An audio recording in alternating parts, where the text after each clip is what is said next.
I'm Brigham Larson with Brigham Larson Pianos. This is a turn-of-the-century Steger piano. I actually got a call from a lady who had seen our work online and admired the high-quality work that we do here. It is, if I do say so myself, this is world-class work, rebuilding work.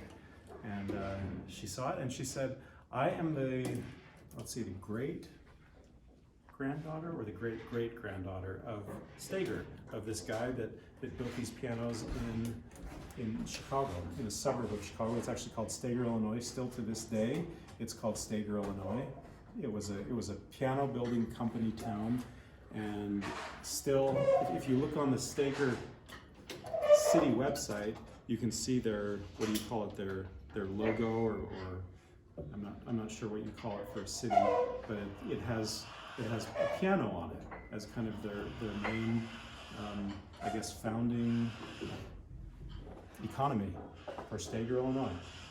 So she is I believe the great-great-granddaughter of this man Steger, who founded this company. Of course, he became very wealthy. This was a time of American history that the piano was the central entertainment for the family, and pianos were really the mark of having made it in the middle class. In Europe at the time, it was really just the privilege of the elite to be able to afford a piano. But pianos, because of guys like Steger, pianos were able to be mass produced, and they were doing, essentially what Henry Ford supposedly invented, but they were doing it before Henry Ford invented it, meaning mass producing in large shops, large quantities. And so guys like Steger brought pianos to within financial striking distance of the middle class, as opposed to in Europe where it was still the elite. Which if you've seen Downton Abbey, I think of those people as the pre-World War I elite, who they were the privileged ones, the Downton Abbey people who could afford a piano like this. And something else that I'll mention, these pianos were very well built, very, very well built, even though they were essentially mass produced. They were mass produced to a high level. I mean, look at this. This is gorgeous. This is incredible. To manufacture something like this today would be extremely expensive. Of course, it would be CNC machined, but turn of the century, this would have all been hand done, hand carved. Let's look at these legs. All of that is hand done at turn of the century. Of course, no CNC machinery then, and you can kind of extrapolate from that. If the exterior is so beautiful and so well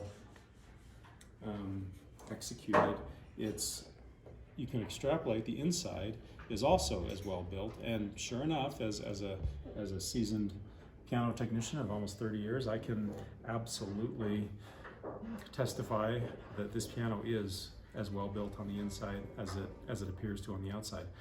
These pianos in their day were if you were to adjust for inflation, a piano like this would have been about $50,000 in today's dollars. So is it worth it to rebuild a piano like this? Absolutely, positively, yes. So this particular case, this specific piano is not sentimental, but the brand is to this customer. She's in California. She lives in California. But her great-great-grandfather from former Steger, Illinois. So there's that sentimental connection. Okay, so let's first start with just the keys. The keys are original ivory. They're very yellow.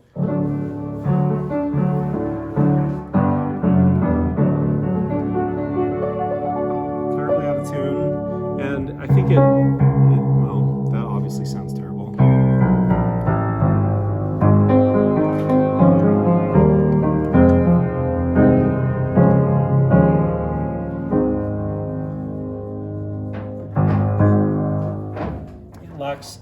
I mean, you can tell that this was a well-built piano. It sounds big and full and rich, but it's lost its luster. And in large part, I think all of the work that we're going to be doing on the soundboard and the bridges and obviously new strings, that's going to completely change that. This piano is going to be amazing. predict. It's going to be a while. It's a lot of work in here, but I would go out on a limb and say this piano is going to be one of the absolutely awesome ones when we're done. So of course, all new strings. We've got to refinish this plate. This plate is just old and tired, dirty. These hammers, looks like somebody's been doing some lovely hammer work. This is not lovely hammer work. Looks like they got the strike point right, but a few other things are not well done. I'm not a big fan of these clip-on bridle straps either. That I feel like maybe there's a time and place for that. There's an appropriate, maybe as a quick field repair. That's not a bad approach, I suppose, but definitely not for a rebuild. Okay, let's check out more of the guts. We've got some missing strings there, some heavy rust on some of the other strings, so that will be replaced. Lots of spider webs and dust, that's pretty typical. Okay, down here, what do we got? We have Soundboard. Looks to be pretty solid. We'll scour that looking for cracks and for rib separation. Now, yeah, we've got lots of cracks here in the bridge. That's pretty typical. So we'll definitely put on a new bass bridge. In the tenor area, got some little bug shells. What do you call that, molting? I don't know. Is that just lobsters that molt? Okay, and here we've got the trap work that needs desperate attention. So yeah, that'll be beautiful when we're done. And the plate will be beautiful. Let's see about the high treble bridge. From this angle, I don't see cracking or issues with the high treble bridge, but that doesn't mean that there isn't some. So we'll check it out. So, in a few months from now, this piano will be extraordinary, without a doubt.